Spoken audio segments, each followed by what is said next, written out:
noong Mid-Autumn Festival, September 11, 2003, habang ang mga pamilya sa buong China ay nagtitipon upang ipagdiwang ang araw ng reunion, isang lalaki ang tahimik na nakaupo sa waiting area sa labas ng emergency room ng isang ospital sa lungsod ng Suzhou, lalawigan ng Jiangsu. Puno ng lungkot at pag-aalala ang kanyang mukha. Ang pangalan ng lalaking iyon ay si Chu Xiaoqiang. Nakaupo siya roon habang nakatitig sa pintuan ng emergency room. Dahil sa loob ng silid na iyon, nakahiga sa isang kama ng ospital at nasa kritikal na kalagayan ang kanyang minamahal na asawa. Ang pangalan nito ay Guso. Pagkarinig na nasa mapanganib na kalagayan ang kanyang anak at nangangailangan ng agarang gamutan, agad na iniwan ng biyenan ni Xiaoqiang na si Gu Qirong ang lahat ng kanyang ginagawa at nagmamadaling pumunta sa ospital. Bilang isang ama, wala siyang oras upang maupo at umiyak. Sa halip, ginamit niya ang karanasan at mga koneksyon na nakuha niya sa mahabang panahon ng kanyang karera sa medisina. Agad niyang tinawagan ang isang matagal ng kaibigan na kasalukuyang direktor ng isang malaking ospital sa Suzhou at hiniling na personal itong tumulong sa emergency treatment ng kanyang anak. Gayunpaman, sa kabila ng matinding pagsisikap ng medical team na walang tigil na nagtrabaho sa loob ng 2 oras at ginawa ang lahat ng posibleng paraan ng paggamot, hindi pa rin nila nailigtas ang buhay ni Guso. Tuluyan na itong pumanaw. Bago magretiro, si Gu Qirong ay isang iginagalang na eksperto sa medisina sa kanilang rehiyon. Sa buong karera niya, marami siyang pasyenteng nakamot at maraming pamilya ang kanyang natulungan. Ngunit ngayon, wala siyang makawa, kundi panoorin ang sarili niyang anak na dahan-dahang namamatay sa harap ng kanyang mga mata. Ang sakit na naramdaman niya bilang isang ama ay hindi kayang ilarawan ng mga salita. Ang kanyang manugang si Xiaoqiang ay tila labis ding nagdadalamhati. Nang malaman niyang patay na ang kanyang asawa, agad siyang tumakbo papunta sa katawan nito.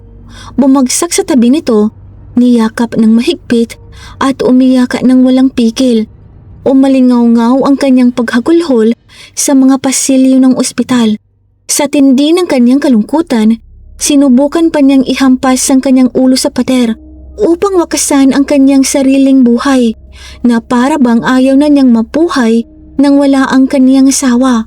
Mabuti na lamang at napigilan siya ng mga taong nasa paligid. Lubhang naantig ang lahat ng nakasaksi sa eksenang iyon. Marami ang nakaramdam ng simpatsya sa batang mag-asawa at sa kanilang malungkot na kapalaran. Pagkatapos, lumuhod si Xiaoqiang sa harap ng kanyang mga biyenan at umiyak na nagsabi, "Ipinagkatiwala ninyo sa akin si Guso, pero nabigo akong alagaan siya ng mabuti. Pasensya na po. Mula ngayon, ituring niyo po akong parang tunay niyong anak." Nang makita ng ama ni Guso ang kanyang manugang na halos mawala ng katinoan dahil sa sobrang lungkot, nakaramdam si Gu Qirong ng sakit at awa. Maliwanag na mahal ni Xiaoqiang ang kanyang anak at halos mabaliw ito sa pagkawala ng asawa. Ngunit sa gitna ng kanyang kalungkutan, may isa pang bagay na bumabagabag kay Gu Qirong. Batay sa kanyang maraming taong karanasan sa larangan ng medisina, pakiramdam niya ay kakaiba at kahina-hinala ang pagkamatay ng kanyang anak. Hindi ito kasing simple ng paunang konklusyon ng ospital. Mula pagkabata hanggang pagtanda, si Guso ay isang napakalusog na babae na bihirang magkasakit o pumunta sa ospital. Wala siyang naging seryosong problema sa kalusugan. Ngunit nagbago ang lahat mga 2 taon na ang nakalipas. Mula noon, madalas na siyang makaranas ng mga sintomas tulad ng pagkahilo, malabong paningin, paninikip ng dibdib at hirap sa paghinga. Sa simula, panandalian lamang lumitaw ang mga sintomas na ito at kusa ring nawawala. Ngunit habang tumatagal, naging mas madalas ang paglitaw ng mga ito at unti-unting naging mga palatandaan ng sakit sa puso o cardiovascular disease. Dahil nag-aalala sa kanyang kalusugan, madalas magpatingin si Guso sa iba't ibang medical facility at sumailalim sa maraming pagsusuri at tests. Ngunit kakaiba, dahil hindi matukoy ng mga doktor ang tunay na sanhi ng kanyang mga sintomas. Nang dumating si Gochirong sa ospital at pinayagang makita ang kanyang anak sa huling pagkakataon, maingat niyang sinuri ang katawan nito gamit ang kanyang propesyonal na kaalaman bilang eksperto sa medisina. Napansin niya na lubos na dilated ang mga pupil ng kanyang anak. Ang buong katawan nito mula ulo hanggang paa ay naging kulay asul ube na hindi normal. Namamagarin ang kanyang tiyan. Kapansin-pansin din na may mga bakas pa ng likido at suka sa paligid ng kanyang bibig. Ipinaalam din sa kanya ng mga doktor na ang direktang sanhi ng pagkamatay ng kanyang anak ay acute respiratory failure na sinundan ng cardiac arrest. Bilang isang taong may dekada ng karanasan sa medisina, mas alam ni Gochirong kaysa kanino man na ang lahat ng klinikal na palatandaang ito ay hindi tumutugma sa mga sintomas ng isang taong namatay dahil sa sakit sa puso gaya ng unang konklusyon ng ospital. Sa kabaligtaran, ang mga palatandaang ito ay kahinahinalang kahawig ng tipikal na sintomas ng pagkalason. Dahil dito, nagsimulang magkaroon ng matinding pagdududa sa kanyang isipan. Kaya, sa pag-iingat at malinaw na pag-iisip ng isang siyentipiko, lihim na kumuha si Gochirong ng sample ng suka ng kanyang anak at itinago ito ng walang nakakaalam. Determinado siyang alamin mismo ang katotohanan sa likod ng misteryosong pagkamatay na ito. Bandang 3:00 ng madaling araw ng September 12, habang nananatiling mabigat ang kapaligiran ng ospital dahil sa pagluluksa, nagpasya si Gochirong na kailangan niyang malaman ang katotohanan. Tahimik niyang tinawag si Chiao Chang sa isang sulok na walang ibang tao upang makausap ng pribado. Sa seryosong tinig at malalim na tingin, habang nakatitig sa kanyang manugang, dahan-dahan siyang nagsalita. Pareho tayong mga taong nasa larangan ng medisina at naiintindihan natin ang katawan ng tao at mga sintomas ng sakit. Kailangan mong sabihin sa akin ng totoo. Mula nang matapos ang hapunan hanggang sa dalhin si Goso sa ospital para sa emergency treatment, kayong dalawa lamang ang magkasama sa bahay. Walang ibang tao. Kaya sabihin mo sa akin, paano talaga namatay si Goso? Ano ang nangyari sa panahong yun? Kailangan mong ipaliwanag ng malinaw. Nang harapin ang kanyang biyanan, labis na nabalisa si Chiao Chang. Tumayo siya, itinaas ang dalawang kamay sa langit at nanumpa na wala siyang ginawang masama kay Goso. Iginiit niyang mahal na mahal niya ang kanyang asawa at hinding-hindi niya ito sasaktan. Nang makita ang kanyang matinding reaksyon at pag-angkin ng kawalang sala, tumigil sa pagtatanong si Gochirong, ngunit nanatili pa rin siyang hindi mapakali. Dahil sa kanyang karanasan sa medisina, pinaghihinalaan niyang maaaring hindi normal ang pagkamatay ng kanyang anak. Upang matukoy ang tunay na sanhi ng kamatayan, iminungkahi ni Gochirong na magsagawa ng kompletong autopsy. Karamihan sa mga miyembro ng pamilya at mga tauhan ng ospital ay sumang-ayon sa desisyong iyon. Ngunit nang marinig ni Chiao Chang ang tungkol sa autopsy, bigla siyang tila nawalan ng lakas, nang hina ang kanyang mga binti at bumagsak siya sa sahig. Sa kanyang mga mata napansin ng mga tao, hindi lamang ang kalungkutan kundi pati isang kakaibang takot. Noong hapon ng September 13, 2003, inihanda ng mga forensic doctors ang kanilang mga instrumento at handa ng simula ng autopsy ayon sa kahilingan ni Gochirong. Bigla na lamang sumugod si Chiao Chang sa silid ng pagsusuri. Sa gulat ng lahat, mabilis siyang lumapit at lumuhod sa harap ng mga doktor, gamit ang kanyang katawan upang harangan sila sa pagsasagawa ng autopsy sa kanyang asawa. Umiiyak siya at nagmamakaawa sa mga doktor na huwag galawin ang katawan ni Goso. Mabilis na naging magulo ang silid. 7 o 8 lalaki ang nagtangkang hilahin siya palayo, ngunit hindi nila siya maalis. Sa kanyang pagkabalisa, lumingon si Chiao Chang at itinuro ang kanyang biyanan. Sabay galit na sinabi, "Patay na siya. Paano ninyo nagagawang hiwain ang sarili ninyong anak ng ganito? Hindi ba kayo naaawas sa kanya? Paano ninyo nagkagawang maging napakawalang puso?" Sinubukan siyang pakalmahin ng ilang kamag-anak. Ipinaliwanag nila na makabubuti rin ang autopsy para sa kanya.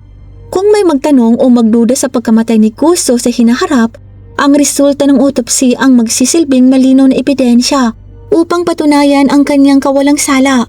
Ngunit sa halip na kumalma, lalo pang nagalit at nagwala si Chow Chang. Dahil sa kakaiba niyang reaksyon, maraming taong naroon ang nagsimulang maghinala. Dahil sa tensyon sa lugar, naantala ang autopsy ng ilang oras. Bandang 6:00 lamang ng gabi, matapos tuluyang mapakiusapan si Chow Chang na umalis sa silid ng pagsusuri, nagawa ng mga forensic doctors na simulan ang kanilang trabaho. Maingat nilang isinagawa ang pagsusuri at ilang sandali lamang pagkatapos ay nakuha ang mga resulta. Noong September 14, 2003, natanggap ni Mr. Gu at ng iba pang miyembro ng pamilya ang ulat ng autopsy ni Guso. Labis silang nagulat sa kanilang napasa. Ipinakita sa ulat na malaking dami ng anesthetic na ketamine ang natagpuan sa natitirang suka sa buong digestive tract ni Guso, mula tiyan hanggang sa bituka at lalo na sa kanyang dugo. Ang ketamine ay isang panandaliang anesthetic na walang kulay, walang amoy at madaling matunaw sa tubig. Karaniwan itong ginagamit sa mga minor surgery at diagnostic procedures. Gayunpaman, kapag ito ay nalunok, maaari itong magdulot ng matinding stress sa puso. Sa mataas na dosis, maaari itong magdulot ng respiratory depression na hahantong sa heart failure at pagkamatay. Ang ketamine ay isa ring prescription drug na hindi mabibili sa karaniwang butika at kadalasang naa-access lamang ng mga medical professionals. Matapos malaman ang sanhi ng kamatayan, agad na nakipag-ugnayan si Mr. Gu sa pulisya. Mabilis na napagtanto ng pulisya na hindi simpleng kaso ang nangyari at agad silang nagsimula ng imbestigasyon. Sa kanilang pagsisiyasat, nalaman ng pulisya na si Guso ay may masayahin at positibong personalidad. Sa trabaho, marami ang may gusto sa kanya at maganda ang kanyang relasyon sa mga kasamahan. Wala ring anumang senyales na nakakaranas siya ng psikolohikal na problema o matinding stress. Ayon sa kanyang mga kasamahan, 2 araw bago ang Mid-Autumn Festival, hiniling ni Guso sa kanyang asawa si Chow Chang na magdala ng gamot sa isang may sakit na katrabaho. Nang magkita ang mag-asawa sa opisina noong araw na yon, mukhang masaya at malambing sila sa isa't isa. Ikinuwento pa ni Guso sa mga kasamahan ang kanilang plano para sa pista. Sa halip na magbigay ng mooncake sa kanyang mga biyanan tulad ng mga nakaraang taon, plano ng mag-asawa na magbigay ng pulang sobre na may pera. Masigla niyang ikinuwento ang planong ito. Ipinapakita ng mga detalyeng ito na normal at masaya ang buhay ni Guso at wala siyang balak na kitlin ang sarili niyang buhay. Dahil dito, tinanggal ng pulisya ang posibilidad ng pagpapatiwakal. Pagkatapos nito, sinuri ng mga investigador ang medical records mula sa ospital kung saan dinala si Guso para sa emergency treatment at kinausap ang doktor na nag-asikaso sa kanya. Matapos maingat na sinuri ang mga dokumento, nakumpirma nilang hindi binigyan ng ketamine si Guso habang ginagamot sa ospital. Dahil dito, inalis din ang posibilidad ng medical error sa ospital. Matapos maalis ang parehong posibilidad ng suicide at medical negligence, napagpasyahan ng pulisya na sadyang nilason si Guso. Nang isipin kung sino ang may madaling access sa ketamine at may pagkakataong ibigay ito ng hindi napapansin, ang pinakakahina-hinalang tao ay ang kanyang asawang si Chow Chang. Ang kanyang kakaibang pag-uugali noong isinagawa ang autopsy ay lalo pang nagpalakas ng hinala. Kaya, mas tinutukan siya ng pulisya sa kanilang imbestigasyon. Hindi nagtagal, nakakita sila ng mahalagang ebidensya. Lumitaw ang pirma ni Chow Chang sa drug dispensing log ng ospital na nagpapatunay na kumuha siya ng ketamine. Natuklasan din ng pulisya ang bakanting vial ng gamot na itinapon niya matapos lasunin ng kanyang asawa. Matapos tipunin ang lahat ng ebidensya, noong gabi ng September 23, 2003, opisyal na inaresto ng Hokyo District Police si Chow Chang. Sa oras na iyon, hindi niya alam na natuklasan na ng pulisya ang ebidensya laban sa kanya. Akala niya ay na-cremate na ang katawan ng kanyang asawa at wala nang matitirang ebidensya. Nang siya ay aristuhin ng pulisya, kaswal lamang siyang nananatili sa bahay ng kanyang kapit. Sa istasyon ng pulisya noong una ay nanatiling tahimik si Chow Chang at tumangging umamin. Ngunit matapos ang 12 oras ng interogasyon at iharap sa kanya ang mga ebidensya, sa wakas ay umamin siya sa katotohanan. Siya nga ang naglagay ng lason sa kanyang asawa na direktang naging sanhi ng pagkamatay ni Guso. Nang malaman nito, si Mr. Gu Chirong ay labis na nadurog sa kalungkutan at sinisi ang sarili. Si Chow Chang ay ipinanganak noong 1969 sa Pingjiang District, Suzhou City, China. Mahirap ang kanyang pamilya at lumaki siyang nakakaranas ng patuloy na kahirapan sa pera. Dahil sa kapaligirang ito, nabuo ang kanyang personalidad na mapagkompetensya at determinadong malampasan ng iba. Noong 1987, dahil sa kanyang pagsisikap, nakapasok siya sa Suzhou Medical University na may mahusay na marka. Gayunpaman, hindi sinuportahan ng kanyang mga magulang ang desisyong ito. Naniniwala sila na ang pag-aaral ng medisina ay mangangailangan ng maraming taon at malaking gastos na hindi kayang tustusan ng kanilang pamilya. Pinayuhan nila siyang pumili ng mas praktikal na karera. Ngunit tumanggi si Chow Chang na baguhin ang kanyang desisyon. Pangarap niyang maging doktor mula pagkabata at lalo pa siyang naging determinado na magtagumpay at patunayan sa kanyang pamilya na kaya niya. Habang nasa universidad, masipag siyang nag-aral at sumali rin sa iba't ibang extracurricular activities. Dahil sa kanyang kasipagan at magandang academic performance, iginagalang siya ng mga propesor at nagugustuhan ng kanyang mga kaklase. Matapos siyang graduate noong 1992 na may mahusay na resulta, naitalaga siyang mag-intern sa Pingjiang District People's Hospital. Ang posisyong ito ay itinuturing na maganda at marami ang naniniwalang balang araw ay magiging ganap siyang doktor doon. Ngunit hindi nasiyahan si Chow Chang sa landas na iyon. Sa halip na maghintay na unti-unting maging regular na doktor, pinili niyang magpatuloy ng higher education. Kalaunan, nag-apply siya sa graduate school sa Suzhou Medical University at makalipas ang halos 1 taon ay nakapasa siya sa entrance exam para sa master's program. Sa panahong ito, nakilala niya ang taong malaki ang magiging impluwensya sa kanyang buhay, ang kanyang graduate advisor na si Gu Chirong. Si Gu Chirong ay pinuno ng Thoracic Surgery Department sa Second Hospital ng Suzhou Medical University.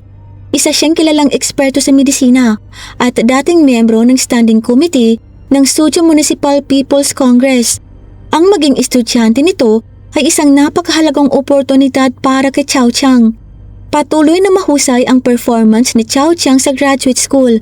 Isa rin siyang opisyal ng student union at miyembro ng partido. Dahil dito, mataas ang tingin sa kanya ni Gu Chirong.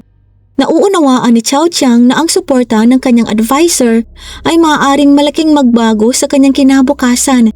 Upang maging mas malapit dito, madalas niyang tinutulungan ng propesor sa mga personal na gawain tulad ng pamimili sa groceries at pagpapalit ng gas tank.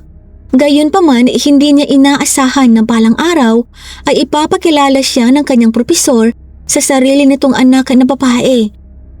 Tila may matagumpay na karera at masayang buhay si Gu Chirong, ngunit mayroon din siyang personal na alalahanin. Mayroon siyang 2 anak na babae, sina Guso at Guching, at walang isa man sa kanila ang gustong mag-aral ng medisina. Matapos ialay ang buong buhay niya sa propesyon ng medisina, nalungkot siya na walang magpapatuloy ng kanyang pamana sa pamilya. Mas lalo pa siyang nag-alala sa kalagayan ng pag-aasawa ng kanyang panganay na si Guso. Matapos magtapos ng kolehiyo, nagtrabaho si Guso bilang isang accountant sa isang construction inspection station. Mayroon siyang mahiyain at introverted na personalidad at bihira siyang mag-makeup. Kahit halos 26 years old na siya, wala pa rin siyang naging kasintahan. Dahil dito, lalo pang nag-alala ang kanyang ama.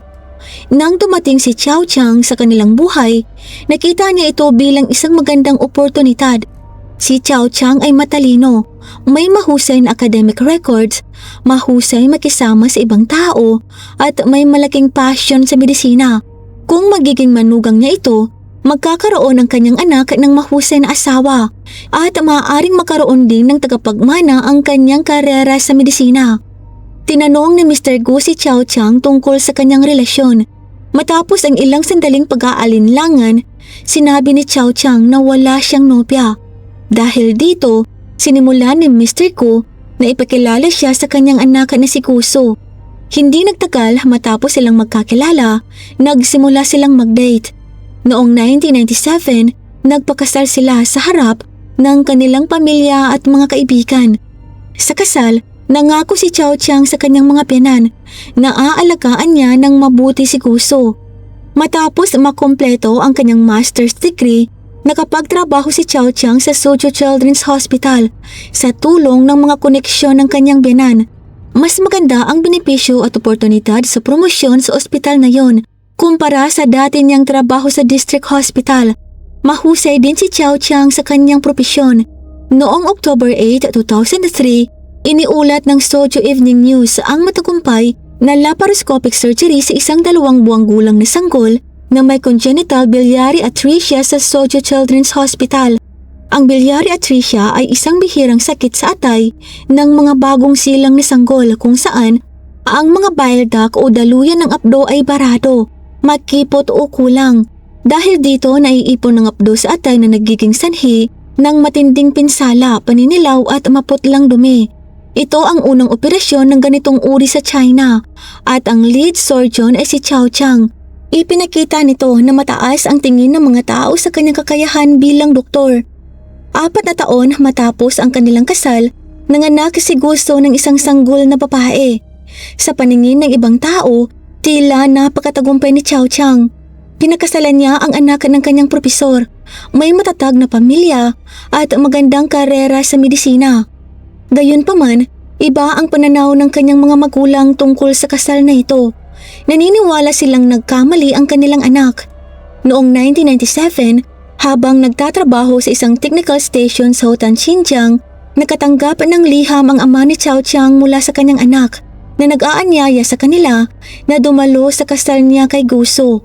Nagulat at nalito siya dahil ang pangalan ng nobya ng kanyang anak ay iba. Bago pa makilala si Guso, si Chow Chang ay may matagal ng kasintahan na isang guro sa elementarya. Mahal nila ang isa't isa at napag-usapan na rin nilang magpakasal. Ngunit upang makamit ang suporta ng kanyang propesor at mapalago ang kanyang karera, nakipag-ihiwalay si Chow Chang sa babae. Nang makita ng kanyang mga magulang si Guso sa unang pagkakataon sa kasal, hindi sila nasiyahan. Ang dating nobya ni Chow Chang ay matangkad at maganda, samantalang si Guso ay mas simple ang itsura at hindi matangkad. Sa kabila nito, napakaganda ng public image ni Chow Chang. Maraming tao ang humahanga sa kanya. Sa Suzhou Children's Hospital, iginagalang siya ng maraming pamilya ng pasyente dahil sa kanyang husay sa medisina at mapagkumbabang ugali. Kapag may problema sa kalusugan ang mga kasamahan ni Guso sa trabaho, kay Chow Chang sila humihingi ng tulong at madalas pa niyang dinadalhan ng gamot ang mga ito. Dahil dito, napakaganda ng impresyon ng mga tao sa kanya. Isang kasamahan ni Guso na 8 taon nang nagtatrabaho kasama niya ang naniniwala na ang mag-asawa ay perpektong pares. May matagumpay na karera si Chow Chang at mahilig tumulong sa iba. Si Guso naman ay na-promote bilang department head noong Hulyo ng taong yun. 2 araw bago ang Mid-Autumn Festival, muling pumunta si Chow Chang sa opisina ni Guso upang magdala ng gamot sa isa sa mga kasamahan ng kanyang asawa. Sa paningin ng mga tao sa paligid, napaka-sweet ng mag-asawa. Ngunit ang imaheng ito ay isang palabas lamang. Sa katotohanan, hindi talaga mapagmahal ang relasyon ni na Chow Chang at Guso. Mag-asawa sila sa pangalan lamang. Mula pa sa simula, hindi tunay na mahal ni Chow Chang si Guso. Pinakasalan niya lamang ito dahil sa mga benepisyong maibibigay ng pamilya nito. Alam niyang mabilis umunlad ang kanyang karera dahil sa suporta ng kanyang biyanan. Hindi nagtagal matapos ang kanilang kasal noong 1997, nawalan ng bahay ang mga magulang ni Chow Chang dahil sa demolisyon. Umaasa silang makikitirapan samantala sa bahay ng kanilang anak hanggang matapos maitayo ang bagong bahay.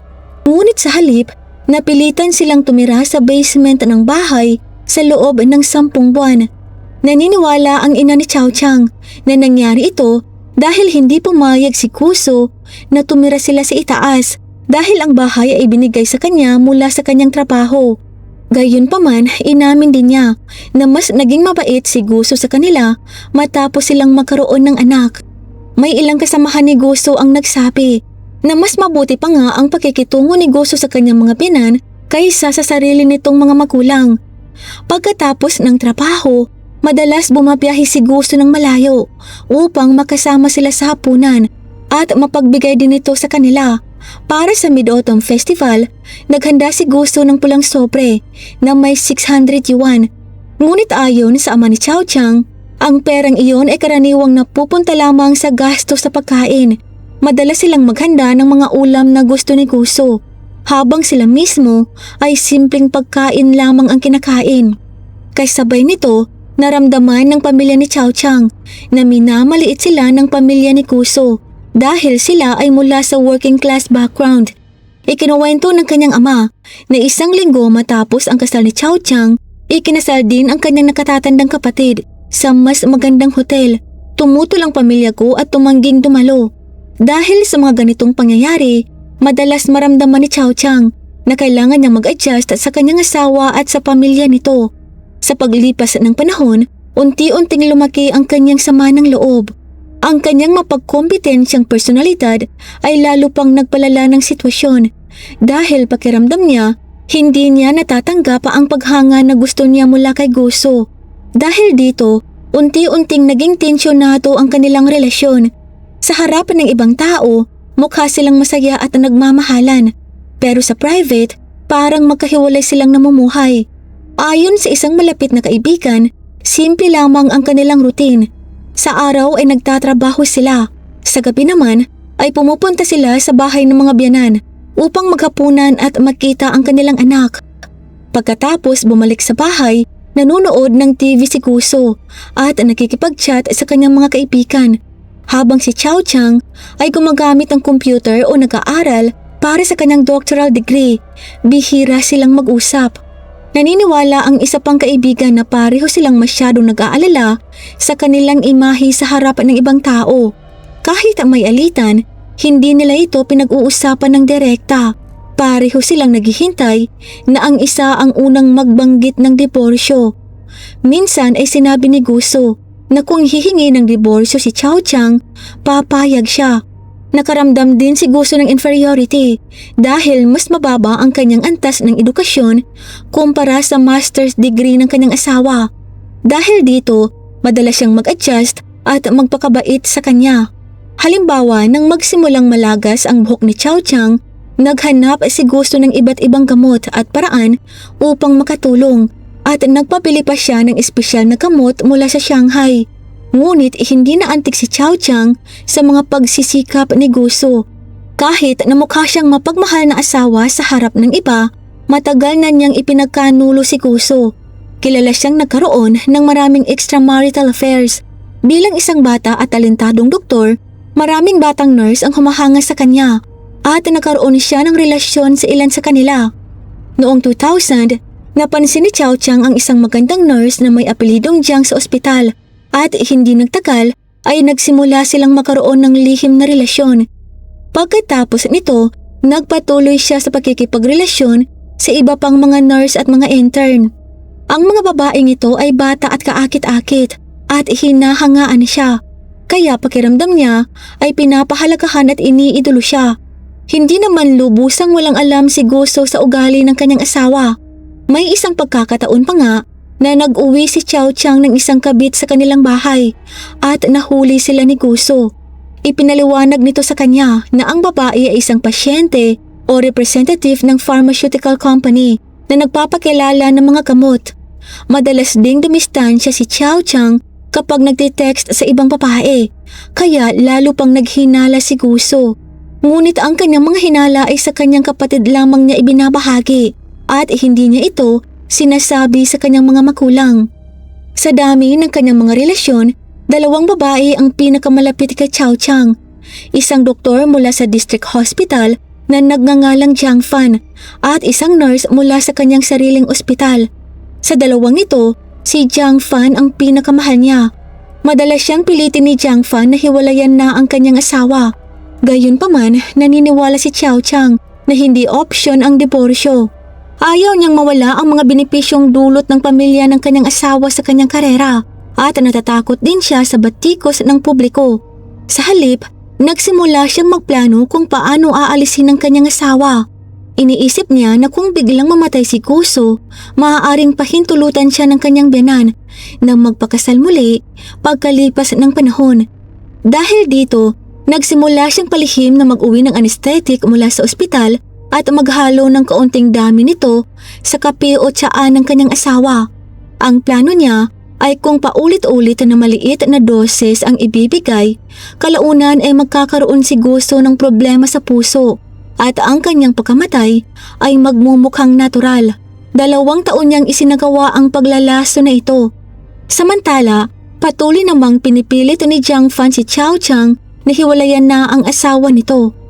Habang lumilipas ang panahon, nagsimula na ring makaranas si Gusto ng mga sintomas na may kaugnayan sa sakit sa puso. Noong August 27 at September 5, 2003, naghalo si Chow Chang ng 3 dosis ng anesthetic sa kape ng kanyang asawa sa 2 magkahiwalay na pagkakataon. Matapos ibigay ang kape, umalis siya patungo sa ospital para sa duty para magkaroon ng alipay. Pagkatapos inumin ang kape na may lason, malubhang nagkasakit si Gusto. Sa matinding sakit, 3 beses niyang tinawagan ng kanyang asawa, ngunit hindi ito bumalik. Dahil dito, tinawagan niya ang kanyang ama. Pagdating ni Mr. Gu sa bahay, nakita niyang nakaupo lamang si Chow Chang sa tabi ng kanyang asawa nang walang ginagawa. Galit na tinanong ni Mr. Gu kung bakit wala siyang ginagawa, kahit doktor din naman siya. Si Mr. Gu na mismo ang nagdala sa kanyang anak sa ospital. Hindi matukoy ng mga doktor ang dahilan ng karamdaman ni Kuso, ngunit gumaling din siya kalaunan. Matapos ang mga insidenteng iyon, naniwala si Chow Chang na kung mamamatay si Kuso dahil sa problema sa puso, hindi kaanong paghihinalaan ang kanyang pagkamatay. September 11, isinagawa niya ang huling bahagi ng kanyang plano. Habang naliligo si Gusto, naglagay siya ng 5 dosis ng ketamine sa isang tasa ng kape. Ibinigay niya ito sa kanyang asawa at iminungkahi na lumabas sila upang magmasid ng buwan pagkatapos uminom ng kape at kumain ng mooncake. Mga 10 minuto matapos uminom ng kape, nakaramdam ng matinding pagkahilo si Kuso at bumagal ang tibok ng kanyang puso. Tinulungan siya ni Chow Chang na pumunta sa silid tulukan at pinahiga sa kama. Pagkatapos nito, lumabas siya ng silid habang nahihirapan ng kanyang asawa. Paulit-ulit na tinatawag ni Gusto ang pangalan ng kanyang asawa, ngunit hindi siya sumasagot. Ayon sa kanyang pag-amin, habang hinihintay niyang mamatay ang kanyang asawa, pumunta pa siya sa kusina at gumugol ng higit 2 minuto sa paghuhugas ng tasa na ginamit sa kape na may lason. Matapos mamatay si Gusto, ginamit pa niya ang parehong tasa upang gumawa ng kape para sa sarili niya. Bandang 9:50 ng gabi, mahigit 1 oras matapos magkasakit si Gusto at nang paniwala niyang malapit na itong mamatay, saka lamang niya tinawagan ng kanyang mga biyanan at hipag. Sinabi niya na biglang lumala ang dating karamdaman ni Gusto.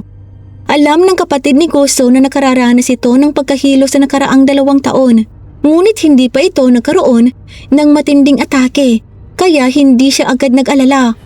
Matapos ang mga tawag, humingi si Chow Chang ng tulong sa mga kapitbahay at dinala ang kanyang asawa sa kalapit na ospital. Sa oras na iyon, ang mga magulang ni Gusto ay nasa West Mountain, mga 31 miles ang layo, at nagdiriwang ng Mid-Autumn Festival. Nang matanggap nila ang tawag, agad silang nagmadaling pumunta sa ospital, ngunit huli na ang lahat at hindi na nila naabutang buhay ang kanilang anak. Bagaman hindi nailigtas ni Mr. Gu ang kanyang anak, ang kanyang kaalaman sa medisina at ang kanyang pagpupamilit na magsagawa ng autopsy ang siyang naglantad ng katotohanan at nagbigay taan upang maparusahan ng may sala. January 2, 2004, ginanap ang paglilitis sa Sojo Intermediate People's Court. Napatunayang nagkasala si Chow Chang sa sinadyang pagpatay at siya ay hinatulan ng parusang kamatayan. Nag-apila siya sa desisyon. Noong June 22, 2004, pinagtibay ng Jiangsu Provincial Higher People's Court ang orihinal na hatol. Matapos maging public ang kaso, maraming taong nakakakilala kay Chow Chang ang nagulat. Akala nila siya ay talentado at kagalang-galang na doktor. Ang kasong ito ay nagbigay ng matinding pangamba sa maraming tao dahil ipinapakita nito na ang isang taong tila matagumpay at respetado ay maaaring gumawa ng napakalupit na krimen. Kapag ang isang tao ay handang isakripisyo ang buhay ng sariling pamilya para sa pansariling kapakinabangan, sa huli ay sinisira niya hindi lamang ang iba kundi pati ang kanyang sarili. Shoutout po kay Lex Gerald Arpa from Philippines, kay Corazon Ingay, kay Janice Bolius from Bangkok, Thailand, kay Simply Lu, kay YouTube Bang 7798, at kay Nini Habasa from Cupao. At sa inyo pong lahat na nanonood, maraming salamat po. Magkita-kita po tayo sa susunod na video at sa muli, mag-ingat po tayong lahat. Paalam!